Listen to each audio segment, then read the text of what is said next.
la dottoressa Giulia Tanda, che è il garante dell'infanzia e dell'adolescenza della regione dove ha anche sede la rete d'abuso, che è la Liguria. Dottoressa, prego. Eccomi, grazie. Buongiorno, Innanzitutto grazie. saluto tutti e ringrazio per l'invito.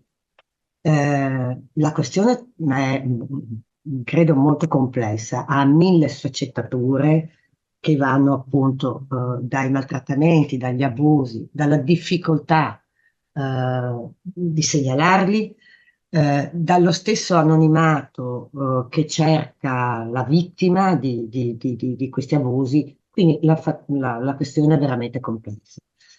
Se devo concentrarmi su quello che ho acquisito, le nozioni che ho acquisito in questa interessantissima riunione, sono proprio questi dati allarmanti di abusi che avvengono all'interno della Chiesa, perché qui si giustifica effettivamente il fatto che le cose, fino a quando non viene effettivamente costituita una commissione, non si potrà trovare una vera prevenzione o una vera, diciamo, condanna e espulsione dal ruolo dell'artefice di un delitto così grave.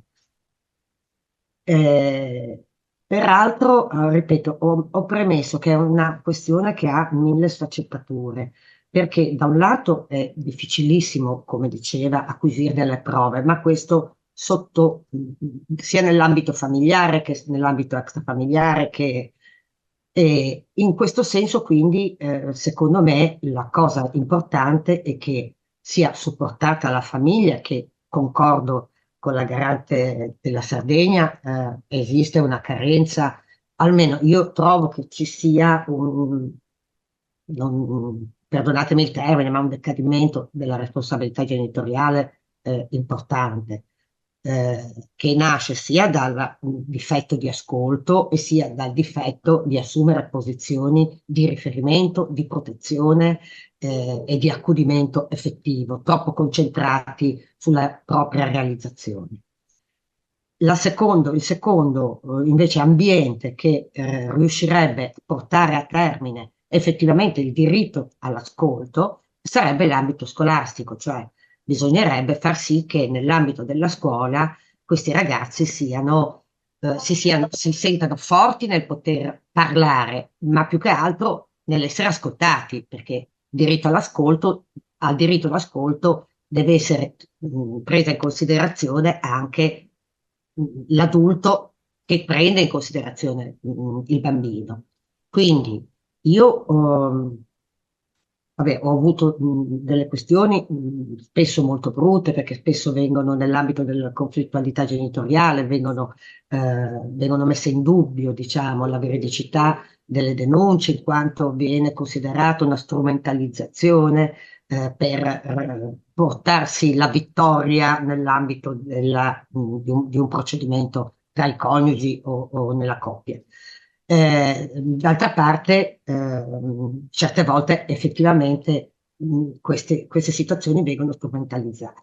Quello che trovo molto grave è il non recepimento totale di quello che dice ora la Cassazione. Eh, a volte la conflittualità porta il bambino a voler allontanare una delle due figure genitoriali. Ecco, questo comporta spesso da parte dell'autorità giudiziaria l'allontanamento del bambino dal nucleo familiare. Questo lo trovo una cosa gravissima perché innanzitutto la bigenitorialità è un diritto, ricordiamoci, e non è un dovere da parte del bambino. Secondo, il sostegno alla bigenitorialità può essere portato nell'ambito domiciliare. Strappare un bambino alla madre trovo che sia un effetto traumatico che non può che aggiungere danno su danno. E queste sono forme comunque di maltrattamento. Queste decisioni normalmente sono supportate da relazioni da parte degli assistenti sociali, psicologi. Ecco, sotto questo profilo a me piacerebbe che ci fosse una maggiore informazione, che ci fossero diciamo, dei percorsi, dei tirocini, dei corsi in cui si spiega bene quali sono i diritti sanciti dalla nostra Costituzione, dall'ONU, dalla Convenzione di Strasburgo, sui bambini. Perché secondo me siamo rimasti un pochino indietro sotto questo profilo. Dichiarare un diritto all'ascolto quando in realtà i bambini sono ascoltati se hanno la capacità di discernimento, che è un concetto molto discrezionale, solo quando sono tirati dentro in un procedimento, non mi sembra la realizzazione di un diritto all'ascolto. Grazie comunque, grazie.